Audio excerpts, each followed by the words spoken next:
You are watching Rahinijar TV with Ilama Sayyid Abdul Basit Bukhari.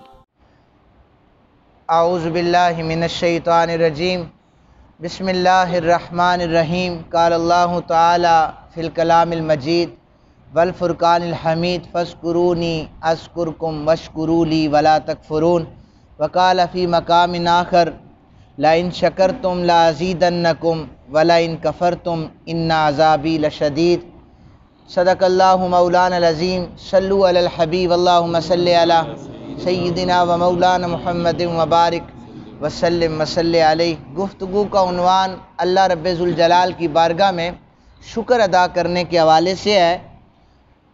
انسان کو اللہ تعالیٰ نے بے شمار نعمتوں سے نوازا ہے، لیکن اس کا تقاضا یہ ہے کہ وہ اپنے وحدہ لم یزل اللہ رب ذوالجلال کا شکر ادا کرے۔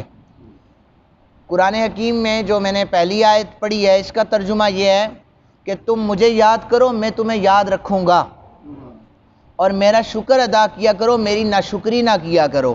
یہ رب ذوالجلال کا اپنے بندے کو ایک پیغام ہے۔ پھر فرمایا کہ اگر تم میرا شکر ادا کرو گے، جو نعمتیں میں نے تمہیں عطا کر رکھی ہیں، تو یاد رکھو میں تمہاری نعمتوں میں اضافہ فرما دوں گا۔ اللہ تعالیٰ بے شمار نعمتوں کا نزول ہم پر فرما رہا ہے۔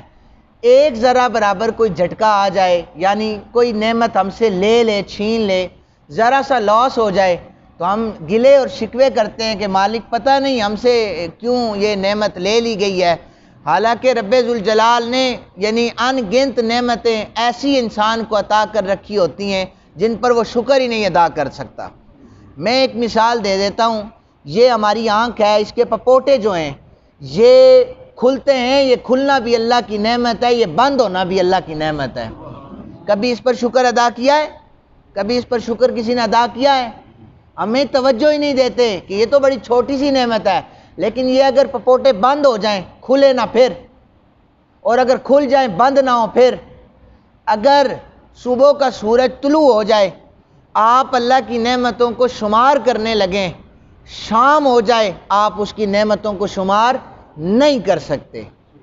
شب و روز، صبح و شام اپنے وحدہ لم یزل کی نعمتوں کو سامنے رکھیں اور شکر ادا کریں، مالک تیرا بڑا کرم ہے ہم پر، تو نے ہمیں بڑا نوازا ہوا ہے۔ آپ اس پر شکر ادا کریں، وحدہ لم یزل ان میں اضافہ فرما دے گا۔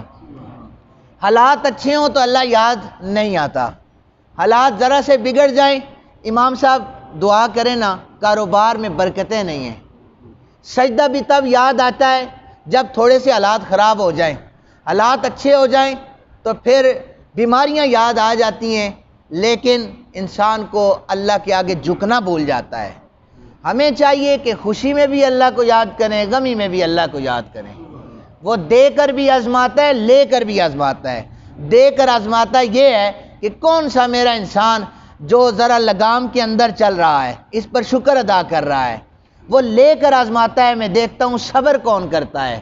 جس نے شکر کیا اللہ اسے بھی دیتا ہے، جس نے صبر کیا اللہ اسے بھی دیتا ہے۔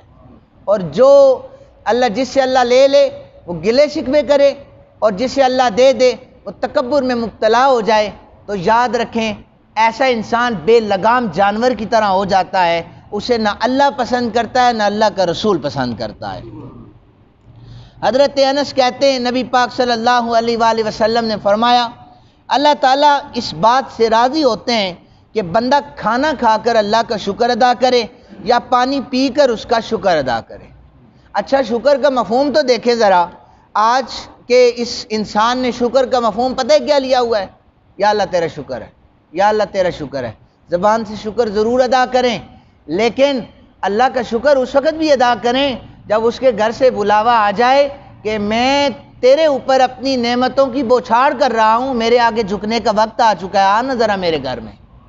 بندہ یہ کہے کہ نہیں جھک نہیں سکتا، لیکن یا اللہ نعمتوں کا بہت بڑا شکر ہے۔ پھر وہ نعمتیں وقتی ہوتی ہیں انسان کے پاس، وہ آزمائش بن کر انسان کے اوپر آتی ہیں کہ میں دیکھتا ہوں ان پر تکبر کرتے ہو یا شکر کرتے ہو۔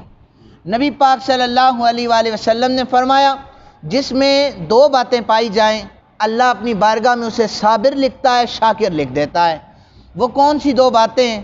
فرمایا دینی معاملات میں اپنے سے اوپر کو دیکھنا، دینی معاملات میں اپنے سے اوپر کو دیکھنا، یا اللہ مجھے ایسا بنا دے کہ تاکہ میں بھی دین کی خدمت کر سکوں۔ فرمایا اسے اپنی بارگاہ میں صابر لکھتا ہوں، شاکر لکھتا ہوں۔ اور دنیاوی امور میں اپنے سے نیچے کو دیکھنا، مالک تیرا بڑا شکر ہے تو نے مجھے نوازا ہے، اس کے پاس یہ چیز نہیں ہے لیکن تیرا شکر ہے مجھے تو نے عطا کر رکھا ہے، اللہ اسے اپنی بارگاہ میں شاکر لکھ دیتا ہے۔ اسی طرح اولیاء کرام میں سے اللہ کے ایک ولی امام کشیری رحمہ اللہ تعالی علیہ، آپ لکھتے ہیں کہ اللہ کے ایک نبی ایک چھوٹے سے پتھر کے پاس سے گزرے جس سے پانی کثرت سے نکل رہا تھا۔ نبی کو اس پر تعجب ہوا، اللہ تعالیٰ نے پتھر کو ان سے گفتگو کروا دی۔ اللہ کا نبی تو بولیاں سمجھتا ہے، پتھر نے گفتگو کی، پتھر نے یہ کہا کہ میرے اندر سے پانی اس لیے نکل رہا ہے کہ جب سے میں نے اللہ کا فرمان سنا ہے فَاتَّقُوا النَّارَ الَّتِي وَقُودُهَا النَّاسُ وَالْحِجَارَةُ، اس آگ سے بچو جس کا ایندھن انسان اور پتھر ہیں، اس آگ سے بچو، تو میں ڈر کے مارے رو رہا ہوں۔ راوی کہتا ہے اس نبی جو نبی پاس سے گزرے تھے، نام نہیں لکھا ہوا، کہ اللہ سے انہوں نے درخواست کی یا اللہ اس پتھر کو دوزخ سے پناہ عطا فرما۔ اللہ تعالیٰ نے بذریعہ وحی اپنے نبی کو خبر دی، ہم نے آپ کی اس التجا پر پتھر کو دوزخ سے پناہ دے دی ہے۔ یہ سن کر نبی وہاں سے روانہ ہو گئے، کچھ عرصہ گزرا، واپس آئے تو دیکھا پتھر بدستور اسی طرح پانی نکال رہا تھا، رو رہا تھا۔ پھر تعجب ہوا کہ پہلے رو رہا تھا، دوزخ سے چھٹکارے کی یہ مژدہ بھی سنا دیا گیا، ابھی پھر پانی نکل رہا ہے۔ پتھر کو پھر اللہ نے زبان یا قوت گویائی عطا کی، پتھر سے نبی نے پوچھا جب اللہ نے تجھے معاف کر دیا ہے تو پھر کیوں آنسو بہا رہا ہے؟ اس نے کہا پہلے غم میں اور خوف میں رو رہا تھا، اب میں اس کے شکر میں آنسو بہا رہا ہوں۔ تو ہر حالت میں اللہ تعالیٰ کا شکر ادا کریں، یعنی جسے اللہ نے نماز پڑھنے کی توفیق دی ہے وہ بھی شکر ادا کرے، جسے اللہ نے والدین دیے ہیں وہ بھی شکر ادا کریں، جسے والدین دے کر خدمت کا موقع دیا ہے وہ بھی شکر ادا کرے۔ یعنی زندگی کے ہر معاملے میں قدم اٹھاتے ہوئے رکھتے ہوئے آپ شکر ادا کریں۔ اللہ تعالیٰ کا وعدہ ہے لَإِن شَكَرْتُمْ لَأَزِيدَنَّكُمْ، جو شکر ادا کرے گا میں نعمتوں میں اضافہ فرما دوں گا۔ اللہ تعالیٰ سے دعا ہے ہم سب کو عمل کی توفیق عطا فرمائے۔ وما علینا الا البلاغ، آمین۔